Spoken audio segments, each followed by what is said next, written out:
Sehingga kita juga setuju untuk masalah perumahan rakyat, terutama untuk masyarakat yang tidak mampu, sebetulnya APBN itu sudah hadir sejak tahun 2015. Saya mungkin akan sampaikan. Ada nggak datanya? Ditaruh di mana? Tolong dikirim ke saya ya. Nanti saya sampaikan mengenai kehadiran APBN untuk perumahan rakyat, terutama untuk masyarakat berpendapatan rendah. Kan itu yang sebetulnya ingin dicapai. Nah, ini yang kita akan coba untuk terus menggunakan APBN itu sendiri. Baper Tarum kan merupakan legacy dari dulu yang sudah memotong kemudian dimasukkan di dalam tapera. Tapi APBN hadir, sudah ada. Di mana ditaruhnya? Oke, masih cari.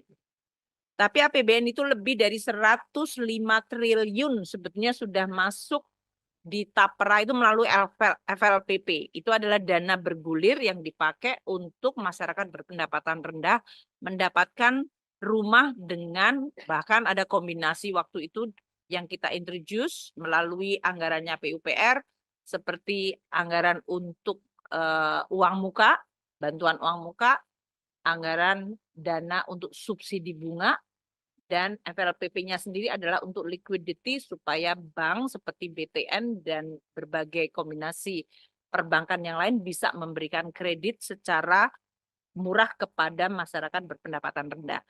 Masih ada policy yang harus diimprove, harga dari rumah itu sendiri dan yang disebut sebagai kriteria MBR itu yang 8 juta mungkin kita perlu karena sekarang harga rumah mungkin bisa naik menjadi 300 juta. Yang sekarang itu sekitar 160 atau 170 juta.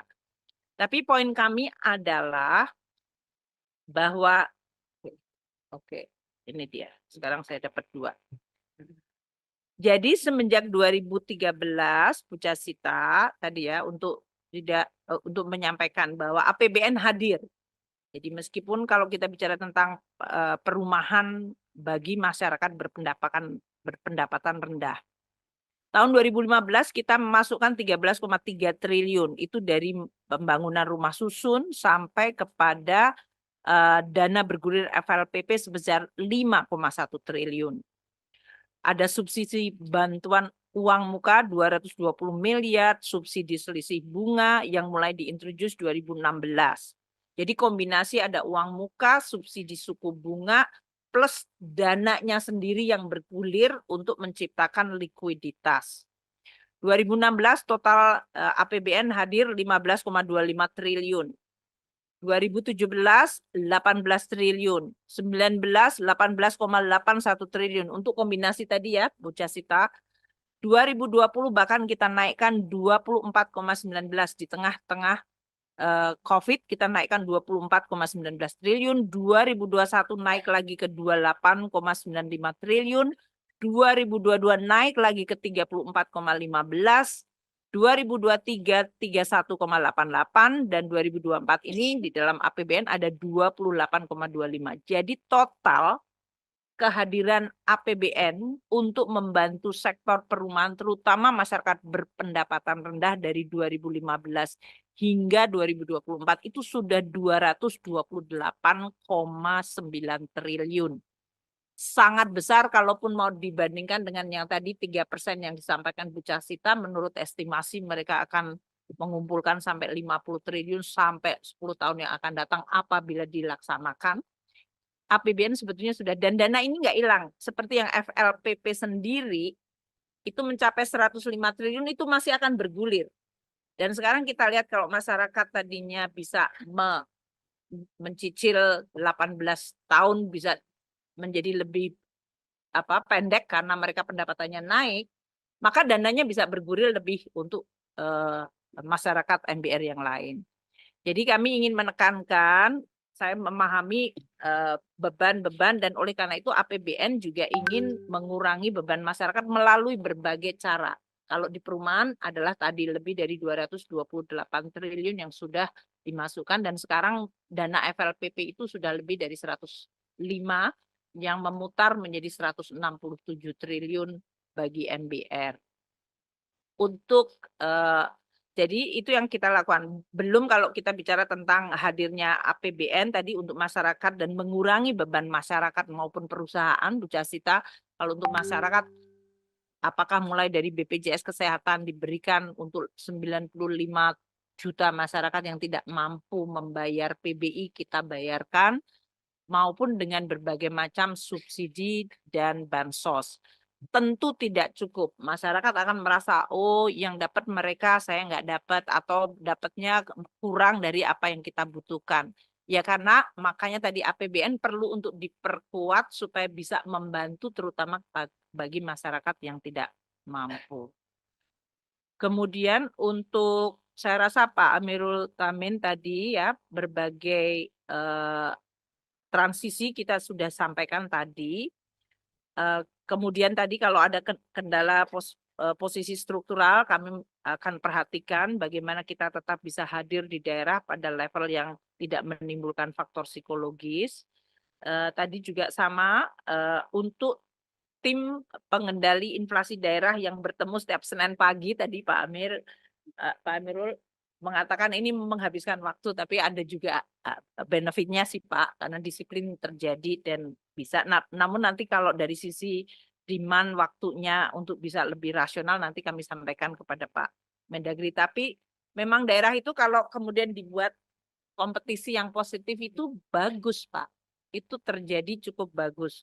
Indonesia mungkin sedikit negara yang tadi disampaikan Ibu Destri, waktu negara-negara lain inflasinya tinggi karena pemicunya entah itu adalah komoditas yang naik, pangan atau energi, kemudian nilai tukar, imported inflation, Indonesia itu bisa menjaga inflasi pada level tadi 2,5% plus 1 itu termasuk sangat rendah dan prestasi. Dan ini tidak pakai suku bunga BI yang naik seperti 500 basis poin seperti Amerika Serikat, Bapak. Jadi artinya kita mencoba menyelesaikan melalui kombinasi kebijakan struktural termasuk melalui TPID itu. Jadi ada manfaatnya, namun kami akan menerima catatan yang disampaikan oleh Pak Amirul tadi. Kemudian mungkin saya tidak memberikan semua jawaban ya. Yang perlu untuk tadi catatan-catatan kami akan sampaikan kepada KL yang lain kalau memang untuk masalah tadi daerah-daerah tertinggal termasuk Papua dan Papua Barat, kami akan terus. Ini kan selalu kami itu di satu sisi tadi dengar Pak Sanusi menyampaikan, Bu, sampai dana desa harus dikontrol dan didisiplinkan. Di sisi lain, Kiai Haji Amang tadi menyampaikan ini TKDD DAU rasa DAK. Itu kan berarti kan ada cantolan itu. Itu kan ada dua. Di satu sisi ada daerah yang memang perlu untuk ada monitoring dan bimbingan yang lebih banyak. Di sisi lain kepengen mendapatkan suatu otonomi untuk bisa melakukan. Bagi kami, sebetulnya dengan Kemendagri dan Bappenas adalah kalau dengan transfer dan itu diatur linknya Pak, dihubungannya adalah dengan performance, sebetulnya kita tidak ikut campur terlalu dalam, tapi harusnya daerah dengan otonomi mereka menggunakan resource yang dari pusat itu ya untuk mencapai kinerja itu, bukan untuk yang lain. Jadi kebebasan itu memang kebebasan yang memang ada syaratnya yaitu mencapai kinerja, bukan bebas dikasih uang terus aku boleh pakai untuk apa saja. Makanya kami membuat standar pelayanan minimum dengan Bappenas. Daerah-daerah itu SPM-nya seperti apa? Untuk kesehatan harusnya seperti ini, untuk stunting segini. Karena kalau enggak, Bapak, kita kasih transfer ke daerah, dinamika di daerah dengan politik di daerah bisa saja kemudian prioritasnya beda sama sekali dengan yang. Sehingga kalau kita totally kasih otonomi tanpa ada performance, kinerja, ya nanti kita kecewa banyak resource sudah ditransfer tapi tidak ngefek ke masyarakat. Jadi memang ini akan terus menerus untuk negara sebesar kita.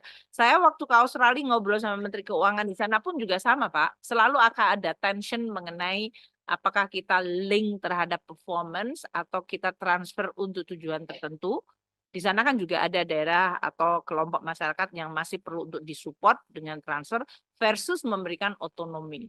Ini selalu akan menjadi salah satu yang perlu kita seimbangkan.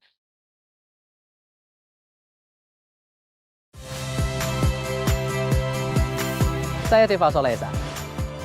Saksikan program-program Kompas TV melalui siaran digital, pay TV, dan media streaming lainnya.